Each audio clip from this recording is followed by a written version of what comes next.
इस वक्त मेरे साथ मौजूद हैं दुष्यंत गौतम जी। दुष्यंत जी, असदुद्दीन ओवैसी कह रहे हैं कि वक्फ बिल में जो नए प्रावधान किए गए उसमें मुसलमानों को वक्फ बोर्ड में क्यों लाया जा रहा है? मुसलमानों के हक मारने के लिए? मुझे लगता है कि कभी उनको अपने आप को भारतीय लोकतंत्र, भारतीय संविधान के तहत भी सोचना चाहिए। हमेशा मुस्लिम मुस्लिम मुस्लिम मुस्लिम, क्या हिंदू यहाँ से बाहर से आए हैं क्या? आप वक्फ बोर्ड का विदेश का है वक्फ बोर्ड के अंदर जिस प्रकार से निर्माण उसका हुआ है, मुसलमानों के परिवार के साथ क्या न्याय हो रहा है, महिलाओं के साथ क्या न्याय हो रहा है, महिला मुस्लिम आज पीड़ित है।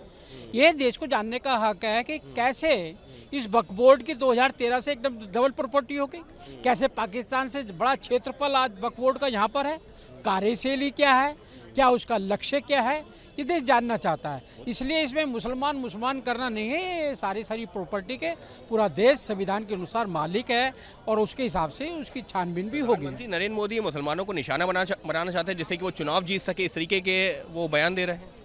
सबका साथ, सबका विकास, सबसे ज़्यादा गैस देने का काम हमने मुसलमानों को किया, मकान मुसलमानों को दिए, शौचालय मुसलमानों को दिए, 3 तलाक से महिलाओं का उत्पीड़न को बचाने का काम हमने किया है। समान नागरिक संहिता ले के आ रहे हैं, उस पर मुस्लिम महिलाओं को सभी को बराबर का हक मिलने वाला है। तो इसलिए हमें ये कहना कि मुस्लिमों को टारगेट करते हैं, मुस्लिमों को शोषण, तो ये मुस्लिम नेता ही जो हैं यही काफ़ी हैं करने के लिए, हमें तो करने की आवश्यकता नहीं है। हम तो भारत के नागरिक को उत्थान देना चाहते हैं, चाहे वो किसी जाति का हो, किसी भी धर्म का। ओवैसी साहब तो ये भी कह रहे हैं कि अब हमको मुसलमानों को एकजुट होना होगा, देवबंदी, बरेलवी और हदीस नहीं बल्कि समूचे मुसलमान समाज को एक साथ आना होगा। हाँ, लाओ ना, कौन मना करता है? तुम तो न्याय करो। आप में 90% जातियाँ मुसलमानों में ऐसी हैं जिनको खाने के लिए रोटी नहीं है और आप वक्फ बोर्ड की जगह घेर के आप फार्म हाउस बनाकर रह रहे हैं। आप अनेकों ने किराया खाने वाले लोग, अब मुसलमानों को भला तो करके देखो, एक होके तो देखो, कम से कम एक कर सकता है तो नरेंद्र मोदी कर सकता है, सबके साथ, सबके विकास के साथ में। जिनकी नीयतें खराब हैं कभी भी वो नीति को लागू नहीं कर सकते।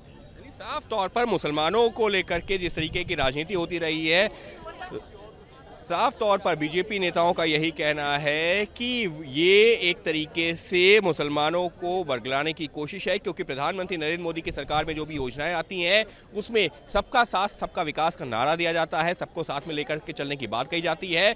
जबकि ओवैसी ऐसे नेता हैं जो मुसलमानों के नाम पर राजनीति करते रहे हैं और इसी बात को लेकर के जब वक्फ बिल में जो तमाम बातें रखी गई, संशोधन रखे गए हैं, उसका मकसद भी ये है कि मुसलमानों का उत्थान हो, ना कि उनके नाम पर राजनीति करने वालों की दुकान चमके। सहयोगी कैमरा पर्सन हेमंत के साथ Ankit Gupta, ABP news, Delhi. For exclusive and insightful videos, subscribe to our new channel ABP Live Premium.